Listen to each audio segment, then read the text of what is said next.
Supreme court ये देखेगा कि जो कानून था वो संविधान सम्मत उसमें बदलाव हुए हैं कि नहीं हुए, और ये बहस में मुद्दा उठेगा कि ये जो है इन सब जो है वो जो आपका धर्म की स्वतंत्रता है, सब जो आपका संविधान प्रदत्त जो मौलिक अधिकार हैं उनका उल्लंघन तो नहीं हो रहा है। वक्फ बिल में रिजू साहब क्यों डरे हैं? उनको तो मालूम होगा कि संविधान के प्रावधानों का उल्लंघन कर रहा है कि नहीं कर रहा है। अगर ये संविधान का उल्लंघन करता है तो सुप्रीम कोर्ट को संविधान में ये अधिकार है अनुच्छेद 33 में कि वो इसको रद्द कर दे, और सुप्रीम कोर्ट रद्द करता रहा है इस तरह के चीजों को, चाहे वो लोकसभा से पास हो, चाहे राज्यसभा से पास हो, चाहे मैंने कानून बना हो। अब रिज्जू साहब को कौन बताए कि संविधान को बाबा साहब अम्बेडकर ने और जो संविधान सभा ने जब पास किया था तो ये कहा था कि सुप्रीम कोर्ट जो है संविधान का कस्टोडियन है। इमरजेंसी का इतना जो है वो बखान होता है और आलोचना होती है, निंदा होती है, उस समय भी किसी मंत्री ने, किसी संतरी ने कोर्ट से इस भाषा में बात नहीं किया हो।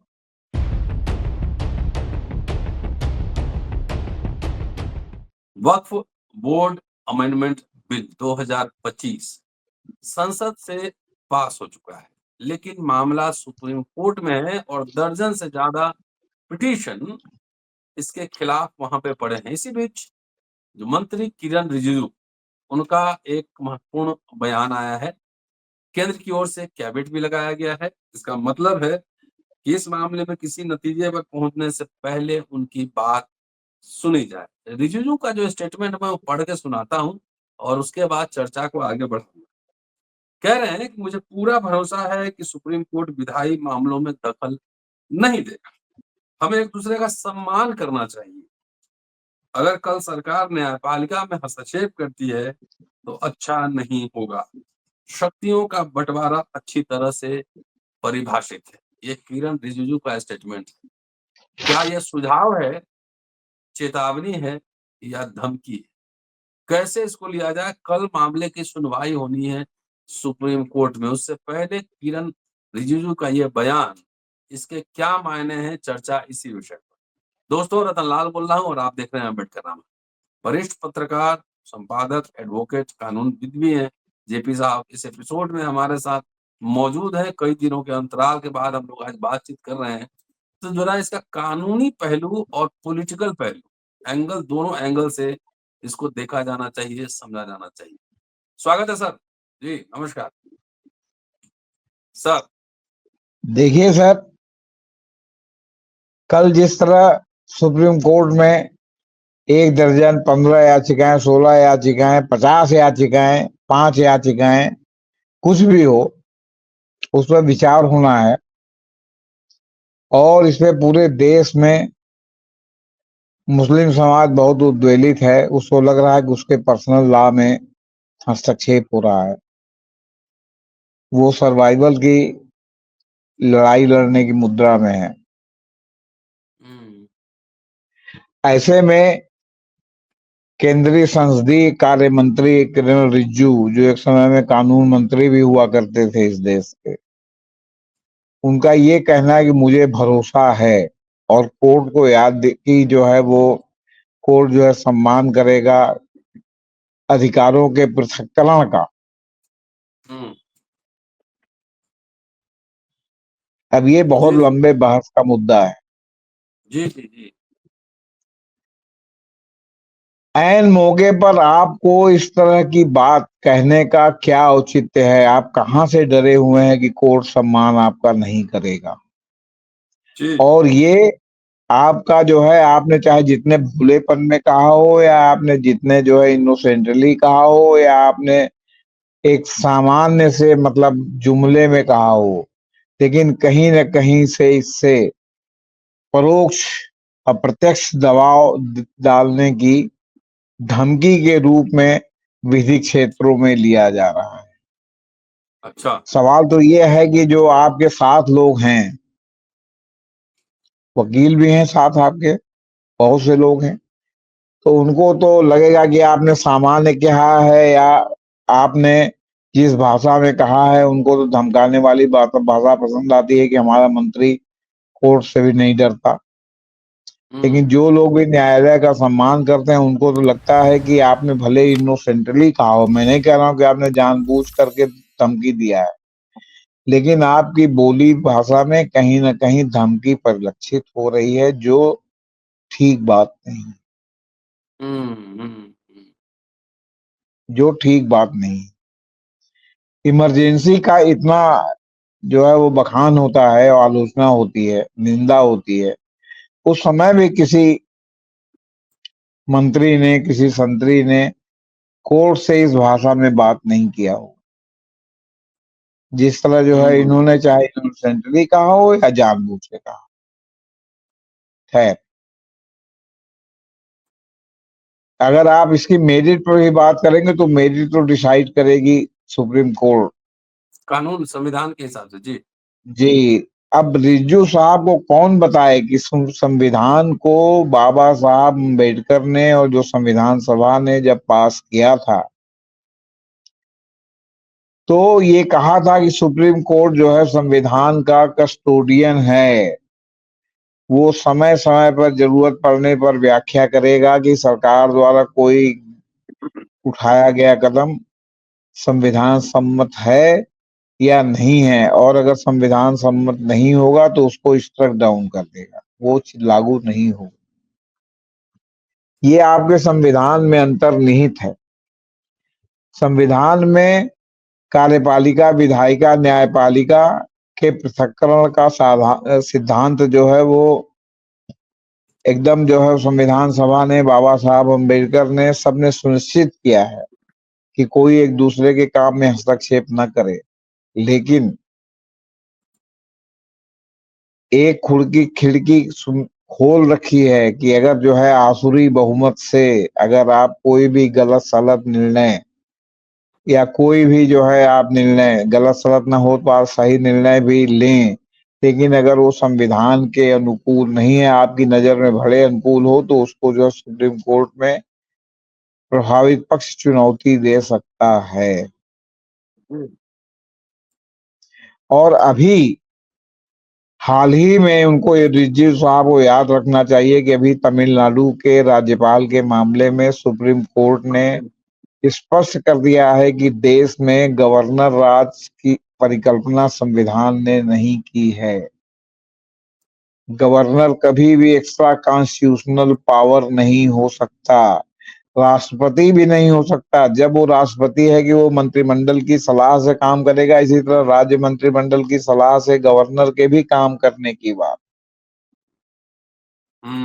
और ये पहली बार है कि गवर्नर ने राज्य सरकार द्वारा लिखा गया जो है अभिभाषण नहीं पढ़ा, वरना चाहे किसी भी दल के समय में राज्यपाल, राष्ट्रपति की नियुक्ति हुई हो, जो भी अगली सरकार आती है उसका अभिभाषण राज्यपाल को पढ़ना पड़ता है। ये संवैधानिक बाध्यता है। ये सब रिज्जू जी को कौन बताए और कैसे बताए, जो कानून मंत्री स्वयं रह चुके हैं। अब सवाल इस बात का है कि सुप्रीम कोर्ट कल क्या करेगा। मैं बहुत स्पष्ट रूप से सब लोगों के सामने ये कहना चाहता हूं, अगर सुप्रीम कोर्ट संविधान और कानून के शासन के अनुरूप आचरण करता है, आचरण कर रहा है, आचरण करेगा, तो सबसे पहले देखेगा कि ये जो बिल है वो संविधान के प्रावधानों का, जो ये कानून बना है, ये उल्लंघन करता है या नहीं करता है।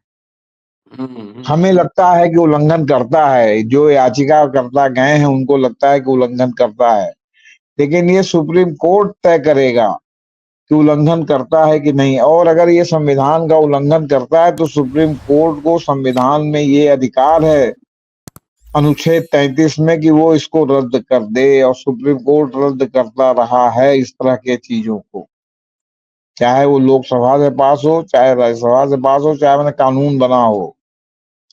क्यों? क्योंकि उसको अधिकार है देखने का कि ये संविधान के प्रावधानों का उल्लंघन तो नहीं है। तो वक्फ बिल में रिजिजू साहब क्यों डरे हैं? उनको तो मालूम होगा कि संविधान के प्रावधानों का उल्लंघन कर रहा है कि नहीं कर रहा है।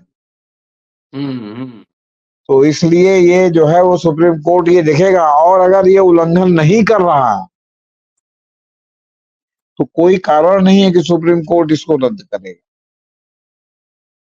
हम सुप्रीम कोर्ट में गए हैं, इसका मतलब ये नहीं है कि जो है क्या कहते हैं, हमारी जो अनुतोष हमने मांगा है या जो हमने उसमें जो है मांग की है सुप्रीम कोर्ट से कि ये आदेश परमादेश पारित करे, वो सुप्रीम कोर्ट देखेगा कि ये जो है क्या कहते हैं संविधान सम्मत अगर आदेश हुआ है तो सुप्रीम कोर्ट परमादेश नहीं जारी कर सकता, नहीं करता, क्योंकि सुप्रीम कोर्ट लोक लुभावन नीतियों से नहीं चलता। वो आंख मूंद के न्याय की देवी कहते हैं ना कि अंधी है, वो चीन चीन के फैसला नहीं करती, वो देखती है कि संविधान की कसौटी पर ये पूरा उतर रहा है कि नहीं उतर रहा है।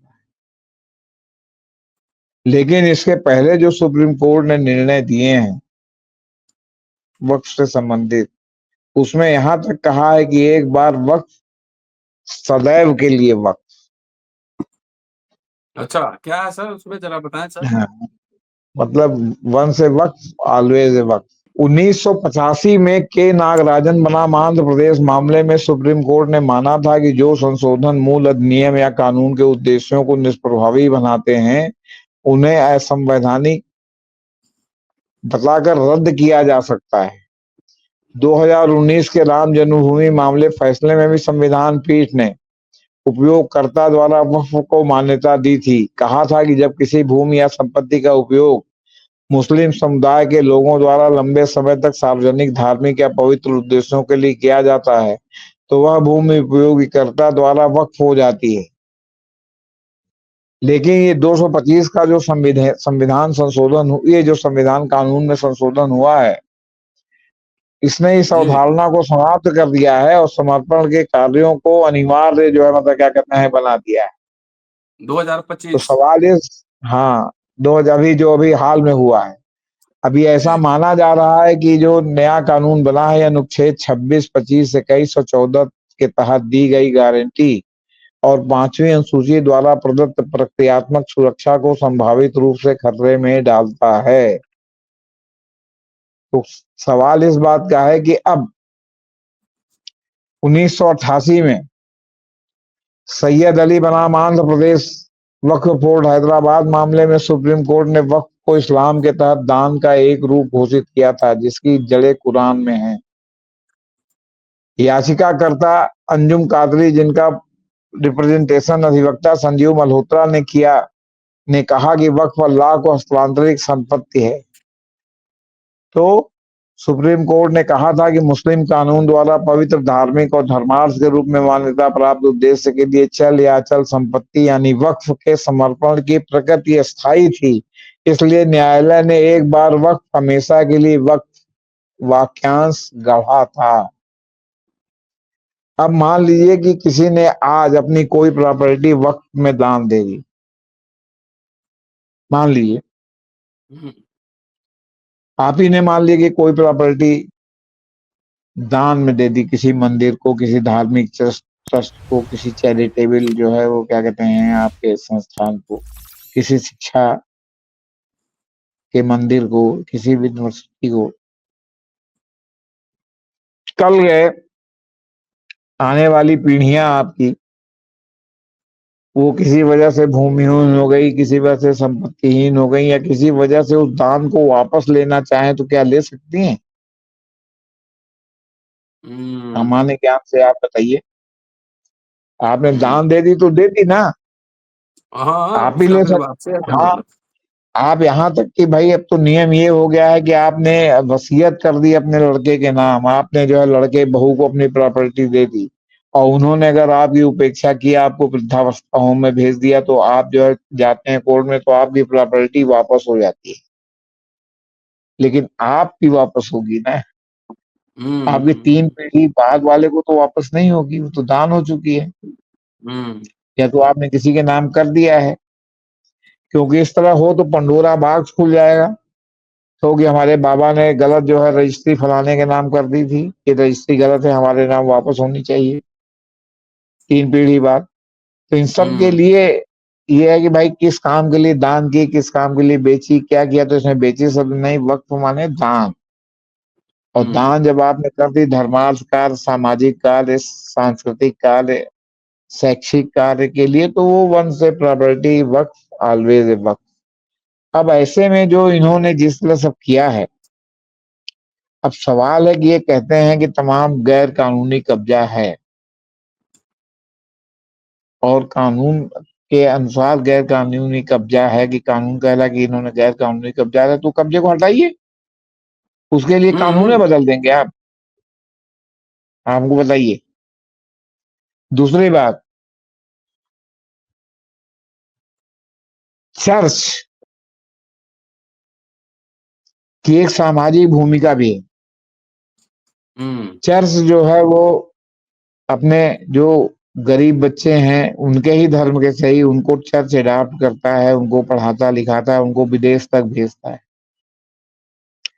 चर्च में जो एक चर्च से पर्टिकुलर लोग जो जुड़े लोग होते हैं, वो चर्च को अपने साल भर की आय का 10%, 20% जो ही आय उनकी हो उसका डोनेट भी करते हैं। हम लोगों के मंदिर मस्जिद की भूमिका क्या है? गुरुद्वारे भी, जितने आपके अच्छे गुरुद्वारे हैं, दिल्ली का गुरुद्वारा है, पंजाब के गुरुद्वारे हैं, वहां इतना बढ़िया लंगर दोनों टाइम लोगों को निःशुल्क भोजन करने को मिलता है। और ये नहीं कि वो हलवाई लगा के खाना बनाते हैं, उन्हीं के लोग, आपस के ही लोग खाना भी बनाते हैं, आपस के ही लोग आपका जूता लेके नंबर लगा करके सुरक्षित रहते हैं कि ऐसा ना हो कि वो आपका जूता कोई चोरी कर ले। आप जाते हैं तो अपने हाथ से ऐसे उठा करके देते हैं, पैर से टरका के नहीं देते, जिस डिब्बे में रखते हैं। दोनों समय निःशुल्क खाना मिलता है। आप बताइए कितने मंदिर और मस्जिद इस देश में है जहाँ निःशुल्क खाना मिलता है? हम लोगों का परंपरा ही नहीं है उस तरह, आपसे बता दें।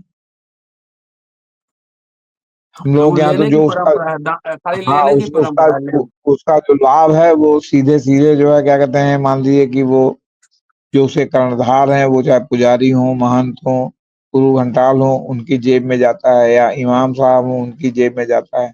उसका कोई सोशल जो है, वो कोई व्यक्तिगत सोशल कार्य करे, वो व्यक्ति व्यक्ति पर निर्भर है, कोई मतलब उसका धार्मिक प्रावधान नहीं है, ऑर्गेनाइजेशनल सिस्टम नहीं है।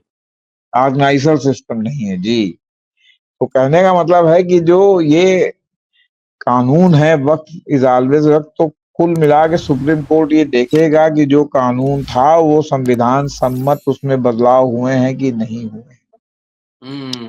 और ये बहस में मुद्दा उठेगा कि ये जो है इस तरह इन सब जो है वो जो आपका धर्म की स्वतंत्रता है, सब जो आपका संविधान प्रदत्त जो मौलिक अधिकार हैं उनका उल्लंघन तो नहीं हो रहा है।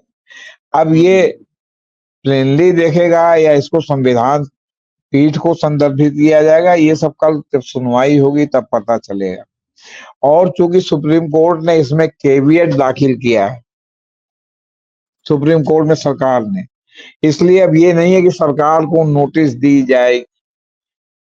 सरकार से जवाब भले मांगे, लेकिन सरकार एक न एक फौरी जवाब लेके, इनके वकील जो है कल सुप्रीम कोर्ट में हाजिर रहेंगे जब सुनवाई होगी कि साहब डिटेल उत्तर देने के लिए हमको समय दीजिए, फिर उस उत्तर का उत्तर देने के लिए समय दीजिए, या संविधान पीठ को इसको भेज दीजिए। ये दोनों पार्टी कह सकते हैं कि संविधान पीठ को भेजिएगा, संविधान का गंभीर उल्लंघन हो। दूसरी बात, जिन लोगों ने याचिका दाखिल की वो तत्काल ये कहेंगे कि जब तक ये डिसाइड नहीं होता तब तक इसका जो है क्रियान्वयन जो है उसको स्थगित रखा जाए, तब तक जो व्यवस्था है वो चलती रहे, क्योंकि नहीं तो कैटिक व्यवस्था हो जाएगी। अभी से कई जगह हो गया कि जो है वो बकरी कब्जा प्रॉपर्टी है तो उसको खाली कराने की नोटिस वगैरह जारी होने लगी हैं।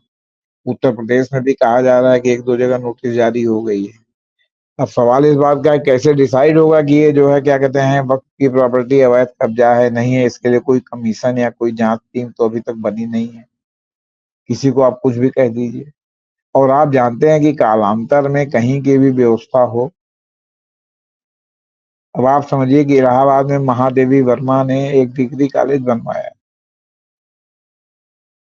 महादेवी वर्मा ने उत्तराखंड में कुछ बनवाया था। सब जगह पर या तो साहित्य अनुरोगी या इस तरह के तिकड़मबाज लोगों ने कब्जा कर रखा। प्रोफेसर दूधनाथ सिंह हिंदी डिपार्टमेंट के इलाहाबाद यूनिवर्सिटी के थे और उन्होंने इस पर महादेवी नाम का एक ग्रंथ भी लिखा है। वो भी एक प्रकार से वो शोध ग्रंथ भी आप उसको कह सकते हैं। उसमें को आप पत्रकारिता के एंगल से खोजी पत्रकारिता भी कह सकते हैं। उसमें इन सब बातों का उल्लेख है, लेकिन वो छपे हुए भी कई साल हो गया। दूधनाथ जी भी दिवंगत हो गए, क्या हुआ आज तक?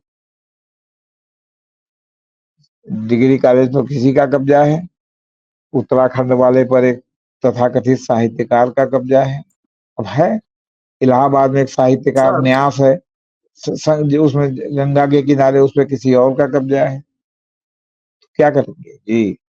प्रधानमंत्री का एक स्टेटमेंट अभी आया है। पहले तो उन्होंने कहा था कि मुस्लिम महिलाओं और बच्चों को लाभ होगा। अभी आया है कि जी अगर वक्फ बोर्ड की जमीन का सही इस्तेमाल हुआ रहता तो पंचर लगाने वाले मुसलमान नहीं होते। उसी तरीके से जैसे हिंदू सबका भला हो गया रहता तो 5 किलो अनाज की जरूरत नहीं होती। कितने लोगों ने कश्मीर में बंगला खरीदा है, शादी किया, सेब को बगान कर दें, आज तक संसद में रिपोर्ट नहीं हुआ। 6 साल हो गए तकरीबन। आप एक बात बताइए सर, मैंने आपसे ये इनडायरेक्टली ये उल्लेख किया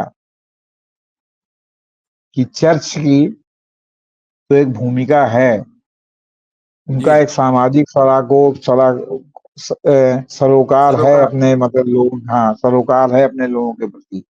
हमारे मंदिर और मस्जिद का कितना सरोकार?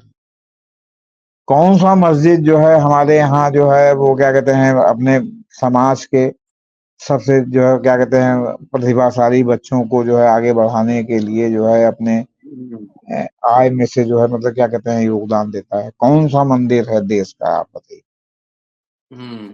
आपका जो है वो जैसे हिंदू खुशहाल हो ट्रस्ट है, गए मोदी जी के राज हाँ, में, जैसे तिरुपति का ट्रस्ट है जो सबसे अमीर कहा जाता है, वैष्णो देवी का है, इनका जो है समाज के प्रति क्या जो है वो है योगदान, सामाजिक उत्थान के प्रति अपने डिसाइपल्स। हम ही नहीं कह रहे कि आप पूरे देश में सर्वधर्म समभाव कीजिए, हिंदू मंदिर चला के या मुस्लिम मंदिर मस्जिद चला के। आप अपने ही समाज का कुछ तो जो है क्या कहते हैं उत्थान कीजिए। जी, जी, जी। कौन सा हमारे मंदिर और मस्जिद ने या चर्च जैसी संस्था है जिसने तमाम आपके क्या कहते हैं quality colleges, quality engineering colleges, quality medical colleges, quality ये खुले हैं जिसमें निःशुल्क इलाज के साथ साथ कम से कम 50% सीट अपने होनहार डिसाइपल्स के लिए जो है क्या कहते हैं रिजर्व हो, कि जहां जो है उनको निःशुल्क शिक्षा दी जाएगी मंदिर के खर्चे से या हम्म, मस्जिद के खर्चे से। है कोई हम लोग का सेटअप ही जो आपने ऑर्गेनाइजल सेटअप कहा ना, वो हम लोग का कंसेप्ट ही नहीं है। हम लोग क्या मंदिर का मतलब कि मंदिर के महंत या प्रकारांतर से ईश्वर विराजमान, जैसे अगर मान लीजिए शिव जी का मंदिर है तो लिखा जाएगा शिव जी विराजमान द्वारा हम्म, महंत फलाना, राम जानकी विराजमान द्वारा महंत फलाना। और महंत जी जो है दिन प्रतिदिन जो है तोंद यहाँ से यहाँ निकली जा रही, शरीर यहाँ से यहाँ फैला जा रहा है। आपने किस मस्जिद का या किस चर्च का के इमाम साहब का या पादरी का महीने 1.5 महीने के लिए कुंभ मेला जैसे क्षेत्र में लगने वाले पंडाल का देखा है जिसकी कीमत 8 करोड़, 10 करोड़, 15 करोड़, 20 करोड़ हो? किसी का देखा हो तो बताइए। लेकिन यहाँ तो आप आते हैं तो आप वैभव और आभा देखते हैं जो है आपसे बता रहे हैं। आप देखते हैं जूना अखाड़े के श्रीमंत का जो है वो 8 करोड़ रुपए की लागत से पंडाल लहरा रहा है।